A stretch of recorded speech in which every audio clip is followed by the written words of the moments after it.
World Mission Report. Carjacked, August 3rd, Trinidad and Tobago, Beverly. As Beverly got out of her car at about 11:30 at night, someone pushed her back in. He pushed her across the driver's seat and into the passenger's seat. At the same time, someone got into the back seat and put a gun to Beverly's neck. "Now we're going for a ride," said the man in the driver's seat. He backed the car out of Beverly's yard on the Caribbean island of Trinidad, and the trio rode in silence. Then Beverly spoke up. "Are you going to kill me?" she said. "If you don't see us, you won't be killed," the driver said. Beverly had seen that the driver was wearing a hoodie. She didn't look at him again. "Do you know how long we have been following you?" the driver asked. Beverly didn't answer. 2.5 hours had passed since she had left the University of the Southern Caribbean, the Seventh-day Adventist institution where she worked and simultaneously was studying for a master's degree in psychology. She had driven a university friend home, and the two had stopped to eat on the way.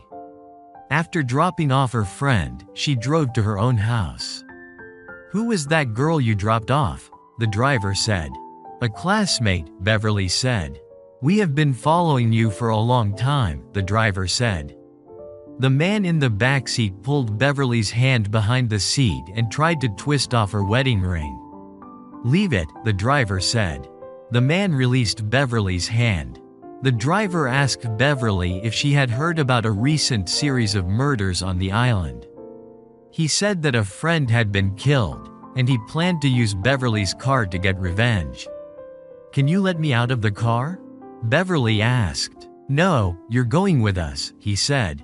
But a moment later he seemed to change his mind. "Do you have someone we could call?" he said. "My husband. Call him and see if he will pick you up." Somehow, the man in the backseat had gotten hold of Beverly's purse. He opened it, took out Beverly's cell phone, and handed it to her. Beverly called her husband, but no one answered. The man in the backseat snatched back the cell phone and expressed doubt that she had called her husband.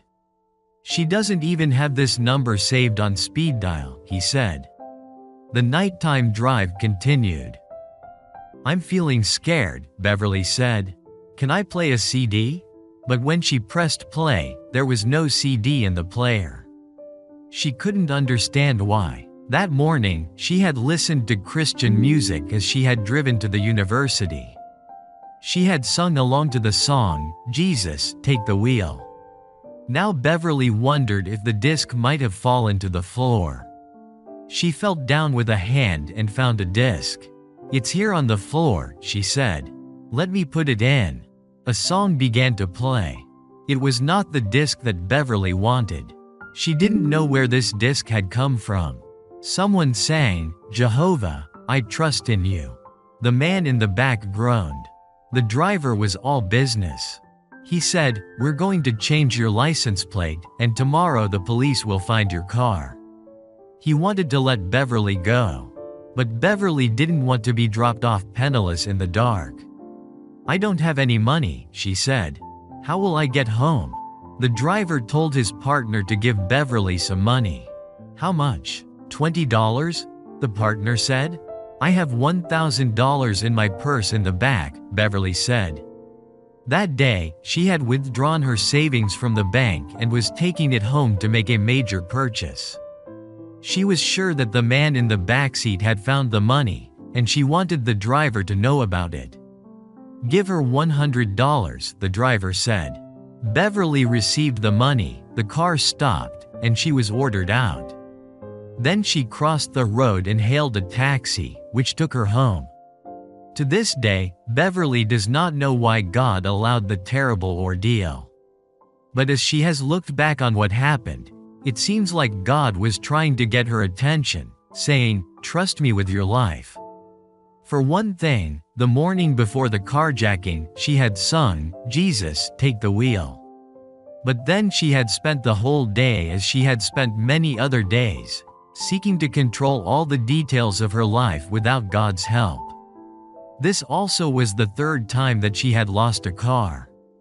The first time, her car was stolen in front of her house.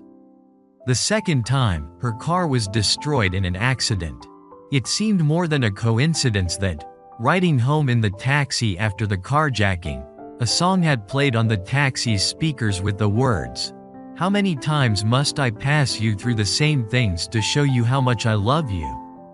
The police never found Beverly's car. But she is not complaining. She said the carjacking was a turning point in her life. Now she has decided to trust God in all areas of her life. "Many people whose cars are stolen are killed," she said. "I don't know why I'm alive. As Christians, we need to trust God in every circumstance." This mission story provides an inside look at life in Trinidad and at the University of the Southern Caribbean, which received part of a 2018 13th Sabbath offering to build a university church. The university, where Beverly works today, also received part of a 2021 13th Sabbath offering to open a center of influence to train missionaries. Thank you for your 13th Sabbath offerings that help teach people to trust God in Trinidad and around the world.